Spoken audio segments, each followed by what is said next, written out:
নমস্কার বন্ধুরা। একজন সাধারণ চোর কেন হয়ে উঠেছিল ব্যাংক ডাকাত এবং সে কিভাবে তার গ্রামের ভাগ্য বদলে দিয়েছিল সেই গল্পই আজকে তোমাদের বলবো। গল্পের শুরুতেই কারসামি বলে একজন ব্যক্তিকে দেখি যে চুরি ছাড়া কিছুই জানতো না। একদিন তার বন্ধু মুরগেশ এবং সে এমএলএ বাড়িতে যায় চুরি করতে, কিন্তু দুর্ভাগ্য এমএলএ এবং তার পরিবার ফিরে আসে। দুজন ভেবাচাকা খেয়ে যায়। মুরগেশকে উপরে তুলে দেয় যাতে তারা দুজনে পালাতে পারে, কিন্তু মুরগেশ সেখান থেকে ভয়ে আগেই পালিয়ে যায়। কারসামি দরজা খুলে পালাতে যায়, তখন ধরা পড়ে যায় এবং গ্রামবাসীরা পুলিশের হাতে তুলে দেয়। চুরির কেস হ্যান্ডেল করার জন্য ডিএসপি ভার্দানকে নিযুক্ত করা হয় এবং সে চুরি সহ আরও মিথ্যে চার্জশিট ফাইল করে মিডিয়ার সামনে নাম কামাতে যায়। কারসামি ডিএসপিকে সেখানে মেরে পালিয়ে যায় এবং শপথ নেয় আর কোনোদিন চুরি করবে না। এরপর সিন শিফট হয় একটি হোটেলে, যেখানে তার স্ত্রী শেলি এবং কারসামি দুজনে কাজ করে। স্ত্রীর কষ্ট দেখে কারসামি একদিন সিদ্ধান্ত নেয় তারা ব্যবসা শুরু করবে, কিন্তু ব্যবসা শুরু করতে গেলে টাকার দরকার। ব্যাংকে লোনের জন্য গেলে ব্যাংক ম্যানেজার লোন দিতে বারণ করে দেয়, কারণ লোন দিতে গেলে তাকে কিছু বন্ধক রাখতে হবে। তখন তার মনে পড়ে গ্রামে তার 8 একর জমি আছে। পরদিন তারা দুজনেই গ্রামের উদ্দেশ্যে রওনা দেয়, বাবার সাথে কথা বলে জমির কাগজ আনবে বলে। কিন্তু গ্রামে পৌঁছে জানতে পারে তার বাবা সহ গ্রামের লোকজন ব্যাংকের লোকের কথায় জমির কাগজ বন্ধক রেখে ট্র্যাক্টর নিয়েছে এবং তাদের মাসে মাসে কিস্তি দিতে হয়। এদিকে ব্যাংক থেকে নোটিশ আসে, কিস্তি পরিশোধ না করলে তাদের জমি ব্যাংক দখল করে নেবে। কারসামি যখন তার বাবাকে জমি বিক্রির ব্যাপারে বলে, তার বাবা খুব রেগে যায় এবং তাকে অনেক কথা শোনায় এবং সাফ জানিয়ে দেয় এই জমি সে কিছুতেই বিক্রি করবে না।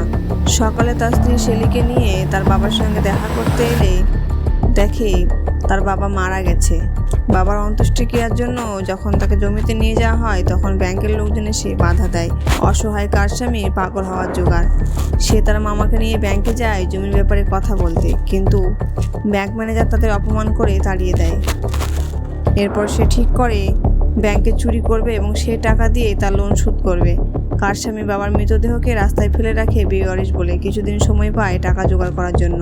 পরদিন কারসামি আর তার মামা ব্যাংকে গিয়ে টাকার কোথায় রাখা হয়, কিভাবে রাখা হয় সব তথ্য নিয়ে রাতে চুরি করার সিদ্ধান্ত নেয়। রাতে যখন মামা ভাগ্নে চুরি করার জন্য ব্যাংকে ঢোকে, তখন তারা দেখতে পায় একটা বড় লকার, কিন্তু তারা সেটা খুলতে পারে না এবং তাদের প্ল্যান সফল হয় না। পরদিন মামা ভাগ্নে মিলে ব্যাংকে ঢুকে পড়ে, সবাইকে বেঁধে ফেলে এবং যতটুকু প্রয়োজন ততটুকু টাকা তারা নেয়। সেই সময় একজন পুলিশ অফিসার হাজির হয়, তখন কারসামি ব্যাংকের কর্মী সেজে সেখানে বসে থাকে। পুলিশ অফিসারকে কোনোভাবে ম্যানেজ করে বাইরে পাঠিয়ে দেয় এবং তারা সেখান থেকে পালিয়ে যায়। চুরির ব্যাপারে ইনভেস্টিগেশন করতে সেই ডিএসপি ভার্দান ট্রান্সফার হয়ে আসে। এদিকে ব্যাংকে কারসামি এবং তার মামা টাকা পরিশোধের জন্য আসে এবং টাকা পরিশোধ করে জানতে পারে আরও 1.5 লক্ষ টাকা তাদের পরিশোধ করতে হবে। শুনে মামা চিৎকার শুরু করে দেয়। তখন কারসামি দেখে সেই ডিএসপি এখানে এসেছে, তখন মামাকে নিয়ে চলে যায়। ডিএসপি ব্যাংক ম্যানেজারের সাথে দেখা করে যারা লোন নিয়েছে তাদের ডিটেলস নিয়ে তল্লাশি শুরু করে দেয়, কিন্তু কোনো কিছুই ক্লু পায় না। রাতে কারসামি যখন আবার চুরি করতে বেরোয়, তখন দরজা খুলে দেখে ম্যানেজার এসেছে এবং ম্যানেজার বলে, আমি জানি এসব তোমারই কাজ, তুমি চুরি করেছো, কিন্তু আমি পুলিশকে কিছুই বলিনি। তুমি যদি আমার কথা মতো চলো তাহলে আমাদের দুজনেরই লাভ। আমি যেই ব্যাংকে চুরি করতে বলবো তোমাকে করতে হবে, তারপর আমরা সব সমান ভাগ করে নেব। আমি এমন প্ল্যান করেছি আমাদের দুজনেই লাভ হবে বলে ফোন নাম্বার দিয়ে চলে যায়। এদিকে ডিএসপি ম্যানেজারকে বলে, তোমার ব্রাঞ্চের সব ম্যানেজারকে ব্যাংকে যেতে বলো, আমি শিওর আবার চুরি হবে। এক এক করে সব অ্যালার্ম চেক করা হয়, কিন্তু একটা ব্যাংকের অ্যালার্ম বাজে না। ডিএসপি সকাল সকাল ব্যাংকের কাছে এসে হাজির হয়। স্টাফদের জায়গায় পুলিশ অফিসারদের রেখে দেয়।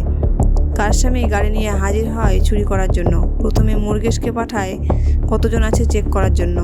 মুরগেশ বেরিয়ে এসে বলে, 5 জন লোক আছে, আমার কেন জানি কিছু গোলমাল লাগছে। কারসামি বুঝতে পায় পুলিশ অফিসাররা তাড়াতাড়ি বেরিয়ে যায়। মুরগেশ গিয়ে জানতে পারে এক ব্রাঞ্চে চুরি হয়ে গেছে। চুরি হওয়া ব্যাংকে পৌঁছে আবার ম্যানেজারের সাথে দেখা হয়। এবার ম্যানেজার বলে, কি ভেবেছিলে এই গ্রামে তুমি ছাড়া কি আর অন্য কোনো চোর নেই? নিজের ভালো চাইলে এখান থেকে পালাও। মামা এসে বলে, তোর ছবি চারদিকে ছড়িয়ে দিয়েছে পুলিশ, এখান থেকে চল। রাতে আমরা দেখতে পাই ম্যানেজার কাউকে একটা ফোন করছে। কারসামি তার মামাকে ফলো করতে বলে এবং কারসামি ফোন করে জানতে পারে লাক্সমি লজের কথা। মুরগানকে সাথে নিয়ে লজে পৌঁছায় এবং চোরদের সাথে দেখা হয়ে যায় এবং তাদের সাথে জুয়া খেলতে বসে হেরে যায়। তখন কারস্বামী তার নিজের গাড়িটা বাজিয়ে রাখে। চোরদের বলে, আমি জিতলে তোমাদের 2 লক্ষ টাকা দিতে হবে, আর আমি যদি হারি তাহলে গাড়িটা তোমরা পাবে, কিন্তু আমার একটা শর্ত আছে, আমি আগে টাকা দেখতে চাই।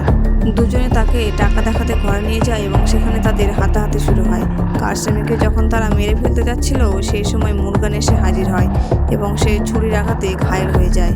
কারস্বামী ম্যানেজারকে ফোন করে বলে, আমার অনেক টাকার প্রয়োজন, যা বলবে আমি তাই করব। কিন্তু ম্যানেজার বলে, আমি যখন বলেছিলাম তুমি তখন শোনোনি, যা করার করো, এবার তুমি যতক্ষণ না ধরা পড়ছো আমি তোমার নাম করে চুরি করেই যাব। সকালে কারস্বামী তার মাকে বলে, আমরা টাকা জোগাড় করতে পারিনি, বাবা আমার জন্যই মারা গেছে, আমি জমি বিক্রি করে টাকা নিয়ে পালাতে চেয়েছিলাম, বাবা সহ্য করতে পারেনি। এই কথা শুনে তার মা খুব কষ্ট পায়।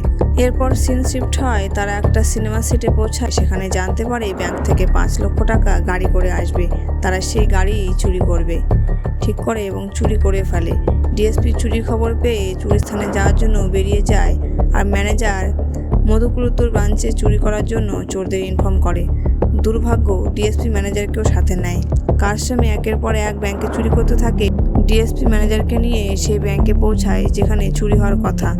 চোরের গ্যাং চুরি করতে এলে ডিএসপি সবাইকে সেখানে শ্যুট করে দেয় এবং গ্যাংয়ের একজন ম্যানেজারের কীর্তি ফাঁস করে দেয়। ম্যানেজার পালিয়ে রাস্তায় এলে একটা ট্রাক্টর তাকে ধাক্কা মারে। এবার আমরা দেখি ম্যানেজার ডিএসপিকে বলছে, কত টাকা চাই তোমার, আমি দেব। ডিএসপি বলে, আমার সাথে থেকে আমাকেই গোল খাইয়েছো তুমি, আমার সার্ভিস লাইফে এমন দৌড় দুজনে করেছে, একজন সে আর একজন তুমি। এই বলে তার অক্সিজেন সিলিন্ডার বন্ধ করে দেয়। ম্যানেজার মারা যায়। এদিকে ব্যাংকের বাইরে হইচই শুরু হয়ে যায় লোন পরিশোধ করার জন্য। ডিএসপি বুঝতে পারে কারস্বামী তাদের টাকা দিয়েছে ঋণ পরিশোধ করতে। অবশেষে কারস্বামী তার বাবার দেহ উদ্ধার করতে পারে এবং সাথে জমিও।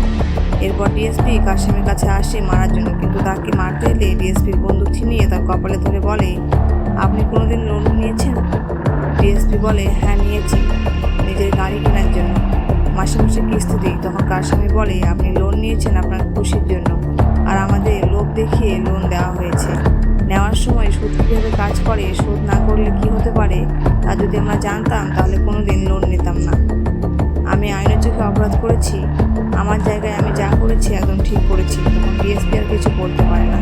যেতে যেতে ডিএসপি বলে, এরপর যদি তোর নাম কোথাও দেখিস যেখানে লুকিয়ে থাকবি সেখানেই তোকে খুঁজে বের করবো। কারস্বামী বলে, আমি কোথাও যাব না স্যার, আমি এখানেই থাকবো, এটাই আমার গ্রাম, এখানেই আমার জীবন। এই বলেই এখানে সিনেমা শেষ হয়ে যায়। ভিডিওটি ভালো লাগলে লাইক এবং সাবস্ক্রাইব করতে ভুলবেন না। আপনার মূল্যবান সময় দেওয়ার জন্য ধন্যবাদ।